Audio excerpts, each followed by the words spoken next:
Without even needing to lace up their cleats, the San Francisco 49ers just made a statement that echoed across the entire NFL landscape. A reminder, a warning, a subtle flex without ever raising a hand.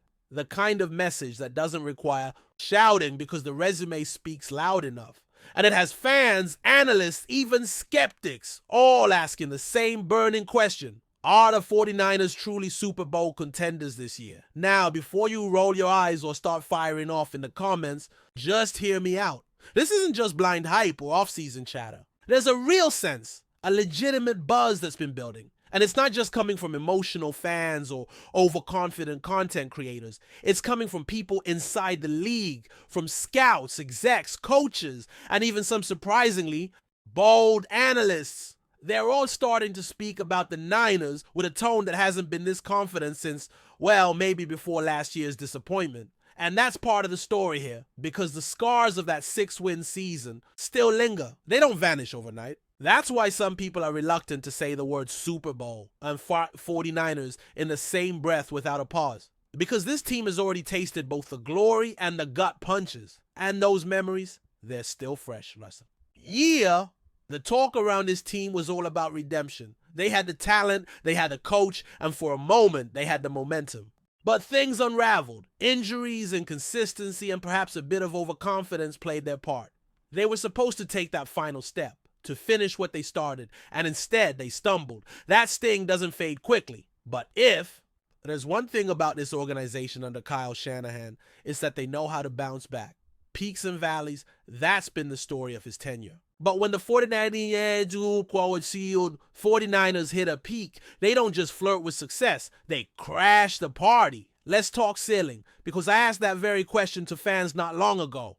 What's the ceiling for this team? And let me tell you, the optimism that poured in was overwhelming. 14 wins, 13-4, 12-5 with a deep playoff run. People aren't just hopeful, they're expectant. And when you read those predictions, you get the sense that this fan base isn't just dreaming. They see something brewing, something real. Now, of course, talk is cheap until the games are played. You gotta earn every inch in this league. And we all know that being a Super Bowl contender in July or August means absolutely nothing if you can't deliver come December and January. But the reason this conversation is happening now, and the reason it's getting traction, is because even the outside world is starting to believe it too.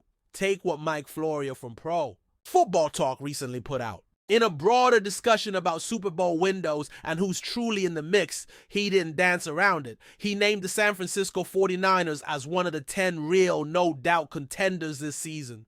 Not on the fringe, not if everything breaks right. He placed them squarely in the top tier.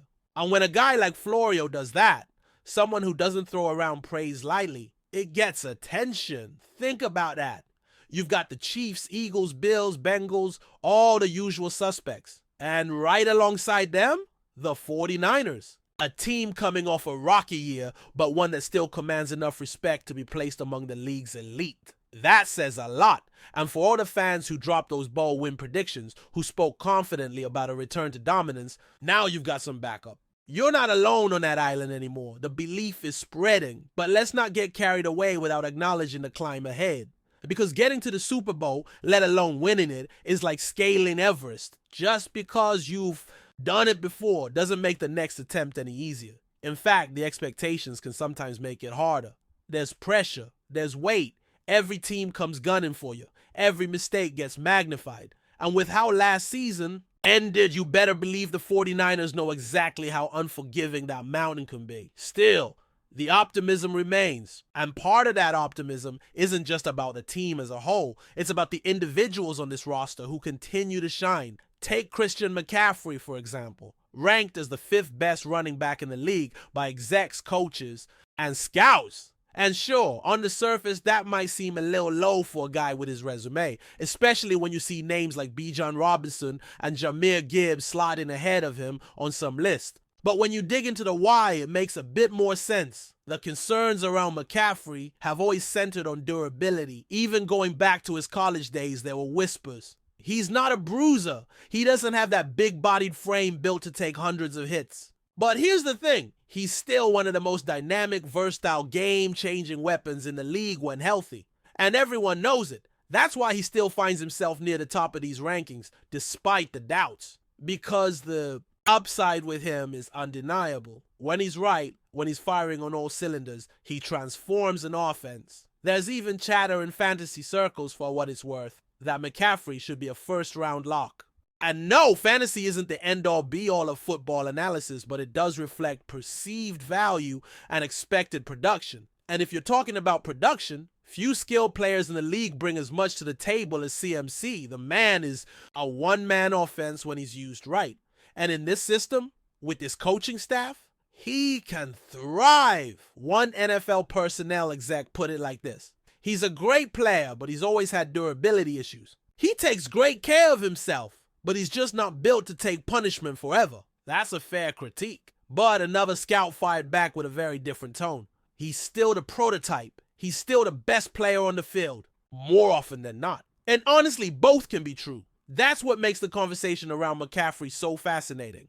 He's walking a tightrope between brilliance and vulnerability, and that keeps people talking. But he's not the only individual drawing attention right now. Let's give some love to Jauan Jennings. And let's be honest, we've all loved the nickname Third and Jauan because of how clutch he's been on key downs. But maybe that nickname is starting to undersell what this guy actually brings to the table. A recent stat dump showed Jennings ranked among the best in the entire league in contested catches. Not just serviceable, elite, 31 contested. Targets, 21 contested catches. That's big-time production. That's physicality. That's reliability. When the ball is in the air and defenders are all over him, he finds a way to come down with it.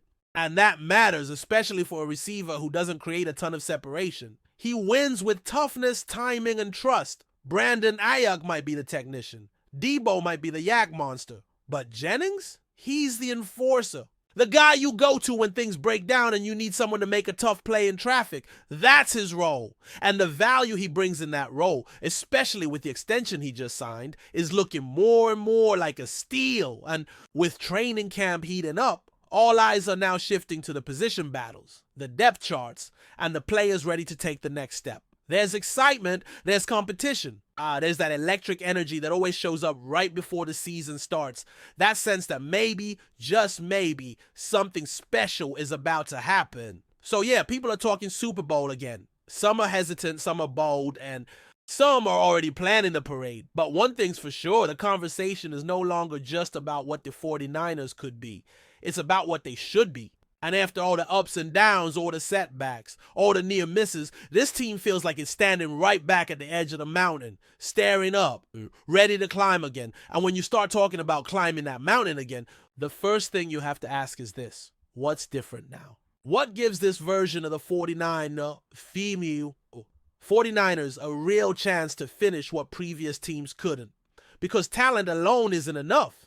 We've seen talented teams fall apart under pressure. Coaching isn't enough either. Even the best systems can be undone by a single injury or a blown coverage in the wrong moment. It has to be everything. The players, the staff, the depth, the mindset, all of it has to click. And if you squint just a little, you can start to see that this might be the year when it all lines up. Let's start with the quarterback, because like it or not, that's the position that defines everything in this league. Brock Purdy doesn't need to be Patrick Mahomes or Josh Allen. He doesn't need to throw for 5,000 yards or light up the scoreboard with no-look passes. What he needs to be is steady, smart, poised, and maybe most importantly, healthy.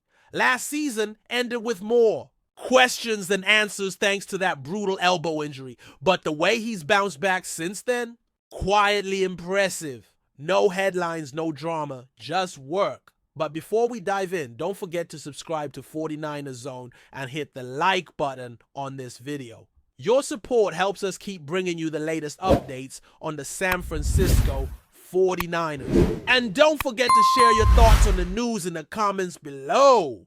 Could storm clouds be gathering over Levi's Stadium? According to whispers making the rounds in NFL circles, a surprising rift may be brewing inside the San Francisco 49ers locker room. Star defensive end Nick BOSA has reportedly made it known behind closed doors that he no longer wants to share the field with running back Christian McCaffrey. A revelation that, if true, could shake the very foundation of one of the league's most talented rosters. While no official statement has been released by the team, insiders suggest that BOSA's discontent stems from internal issues that have been simmering for months. Some speculate it's a clash of personalities. Others point to disputes over leadership dynamics and locker room culture. What's clear is that BOSA's alleged ultimatum, refusing to suit up alongside McCaffrey, has sent shockwaves through the organization. McCaffrey, acquired by the 49ers in a blockbuster trade with the Carolina Panthers, has quickly become a central figure in San Francisco's offensive schemes. His explosive playmaking and relentless work ethic have made him a fan favorite. However, his rise may have inadvertently ruffled feathers in a locker room where roles and hierarchies are delicately balanced. If the reports are true, this internal discord couldn't come at a worse time. The 49ers, considered a top Super Bowl contender, have built their recent success on unity and a shared vision. With training camp looming, any fractures in team chemistry could prove costly. Could this be a momentary misunderstanding or the beginning of a deeper divide? Neither BOSA nor McCaffrey has publicly addressed the rumor, and the 49ers front office has remained tight-lipped. But in the world of pro football, where smoke often leads to fire, this could be a storyline worth watching as the new season approaches. That's it for this update. If you enjoyed the video and want to keep receiving exclusive news about the San Francisco 49ers, make sure to subscribe to 49ers Zone and give this video a like. We always look forward to hearing your comments and opinions. See you in the next video.